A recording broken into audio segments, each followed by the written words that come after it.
ஓம் சாய்ராம். என் அன்பு குழந்தையே, இதோ உனக்கான நல்ல நேரம் வந்துவிட்டது. அதனால் தான் நல்ல வார்த்தையை நீ கேட்கிறாய்.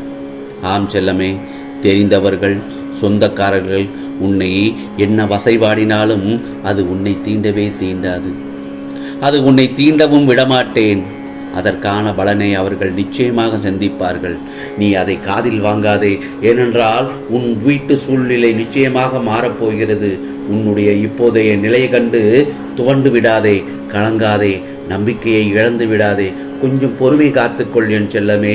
உன் சாயப்பா எப்பொழுதும் உன்னுடன் தான் இருக்கிறேன். உனக்கு எல்லாம் நல்லதாகத்தான் நடக்கப் போகிறது. முதலில் வாழ்க்கையை நினைத்து பயப்படுவதை நிறுத்தி, பயம் புத்தியை துளைக்க வைத்துவிடும். வாழ்க்கையில் பயந்து விட்டால் பயம் எதிர்மறை எண்ணங்களை உருவாக்கும். அதனால் அதை உன்னிடத்திலிருந்து தூக்கி எறிந்துவிடு. நிச்சயமாக உனக்கு உன் நிலை மாறி நீ நிச்சயம் ஆனந்தமாக வெற்றி வாழ்வாய். இனி வருவதெல்லாம் உனக்கு வசந்த காலங்கள் தான். ஆம் செல்லமே, இதோ நான் உனது வலது கையை பிடித்து தூக்கி நிறுத்திவிட்டேன் அல்லவா? இந்த உலகில் என்னை விட உனக்கு உண்மையான உறவுகள் யாரும் இல்லை என்பதை நீ முதலில் புரிந்து கொள்ள வேண்டும். அப்படி புரிந்து கொள்வதற்காகத்தான் பொய்யான உறவுகளை உன்னிடமிருந்து விலக்கி வைத்தேன். என் செல்ல பிள்ளை ஆனந்தமாக இருக்க வேண்டும் என்பதற்காகத்தான் இவற்றை எல்லாம் செய்தேன் என் செல்லமே. ஆனந்தமே பிரம்மம் என்பதை நீ உணர்ந்து கொள்வதற்காகத்தான் செய்தேன். ஆனந்தம், ஆம் ஆனந்தம் மனம் மகிழ்ச்சியாக இருக்கும்போது அல்லவா வருகிறது. மன மகிழ்ச்சி எப்போது வருகிறது சொல்? உன்னுடைய கோரிக்கைகள் அனைத்தும் நிறைவேறிய பிறகுதானே வருகிறது. அதனால் உனது கோரிக்கைகள் எல்லாம் நிறைவேற்றி உன்னை ஆனந்தமாக வைத்துக் கொள்ளவே இவ்வளவு நேரம் முயன்று கொண்டிருக்கிறேன். என் மடியில் கவலைகளை மறந்து ஓய்விடு என் செல்லமே. என் மேல் பாரத்தை போட்டுவிட்டு சாயப்பா என்று நிம்மதியாக இரு. உனக்கு பிறகு எதற்காக பயம் வருகிறது? எதற்கும் அஞ்ச வேண்டாம். ஆம் செல்லமே, உனக்கு எதற்கு பயம் என் செல்லமே? எதற்கு பயப்பட வேண்டாம். இந்த பூத உடல் அழியக்கூடியது தான். நீ செய்யும் பாவ புண்ணியங்கள் அழியாது. எத்தனை ஜென்மங்கள் எடுத்தாலும் அது உன்னை பின்தொடரும். அது உன் குழந்தைகளுக்கும் உன்னுடைய அடுத்த ஜென்மத்திற்கும் நீ சேர்க்க வேண்டிய சொத்து பணமும் பொருளும் அல்ல, புண்ணியமும் இறைவன் அருளும் தான். இப்போதைய துன்பத்திற்கு காரணம் சென்ற ஜென்மத்தில் நீ செய்த பாவங்கள் தான். அடுத்த ஜென்மத்திற்கும் அந்த அழுகையாக சுமந்து கொண்டு செல்லப் போகிறாய். ஆம் செல்லமே, வாழ்க்கையில் நீ உயர நீ யாரை நம்ப வேண்டும், யாரை நம்ப வேண்டாம் என்பதை தெரிந்து புரிந்து பழகு.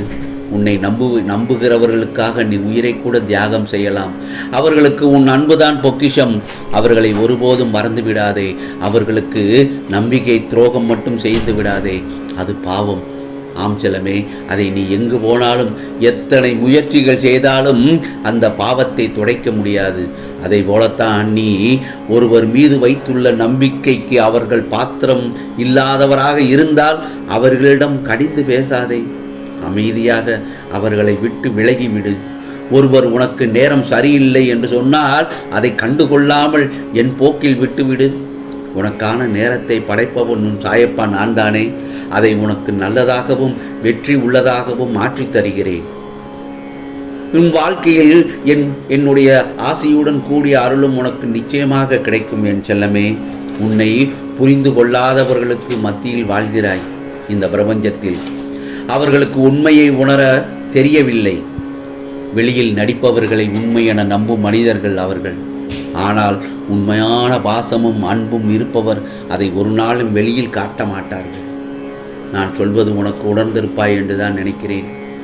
வெளியில் தெரியும் வண்ணம் அவர்கள் நடந்து கொள்ளவும் மாட்டார்கள். அப்படி வேஷம் போடுபவர்களை உண்மையாக நம்புகிறவர்கள் எவர்களோ அவர்கள்தான் பாவம். அப்படி இருப்பவர்களை குறை சொல்லாதே.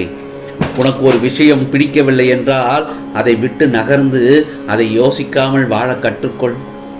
உன் வாழ்க்கையில் அன்புக்கு தகுதியானவர்களை நான் அனுப்புவேன். அதுவரை நீ சற்று பொறுமையாக இரு என் செல்லமே. அதற்குள் உன்னிடம் அன்பு காட்ட யாரும் இல்லை என்று மட்டும் புலம்பி நிற்க வேண்டாம். உனக்கு நல்லது நடந்தால் அது உனக்கு சந்தோஷத்தை கொடுக்கும். இதையே நீ மற்றவர்களுக்கு நல்லதாய் நினைத்து பார். உன் வாழ்க்கையே அழகாகும். ஆகவே உன் வாழ்க்கையை நிறைவடையும். ஆம் செல்லமே, வாழ்க்கையில் நிம்மதி காற்றை அனுபவிப்பாய். உன்னை எல்லோரும் அவமானப்படுத்துவது போலவும், கைவிட்டது போலவும், எல்லாமே இருந்தும் எதுவுமே இல்லாதது போலவும், எல்லோருக்கும் இருந்தும் அனாதையைப் போல இருப்பதாக நீ உணர்கிறாய் அல்லவா? ஆனால் உன் கர்ம வினைகளை அழித்து அதை உனக்கு சாதனை காலமாக மாற்றத்தான் நான் இங்கு போராடி கொண்டிருக்கிறேன். என்னுடைய நாமத்தை நீ உச்சரித்து கொண்டே இரு. ஓம் சாய்ராம், சாயப்பா, சாயி என்று என்னுடைய நாமத்தை உச்சரித்து கொண்டே இரு. அது உன்னுடைய கர்ம வினைகளின் பிடியை தளர்த்தும்.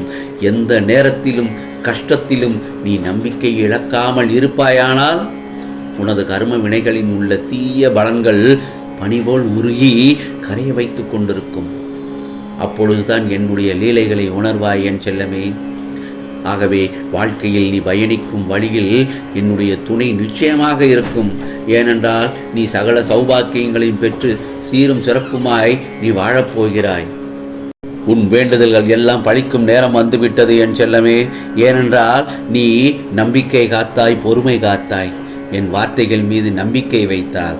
ஆகவே அவை எல்லாம் உனக்காகத்தான் என்று உனக்கு நீ நினைத்ததெல்லாம் உன் கையில் கிடைக்கும்படி செய்வேன். ஏனென்றால் நீ அழுதாலும் சிரித்தாலும் என்னை திட்டினாலும் உனக்கு எது நல்லதோ அதை மட்டும்தானே செய்வேன் என் செல்லமே. ஏனென்றால் நான் உன் தாய். ஒரு தாய்க்கு மட்டுமே தெரியும் தன் குழந்தைகளுக்கு எது நல்லது என்று. ஆகவே குழந்தையே, முதலில் ஒன்று உறுதிக்கொள்.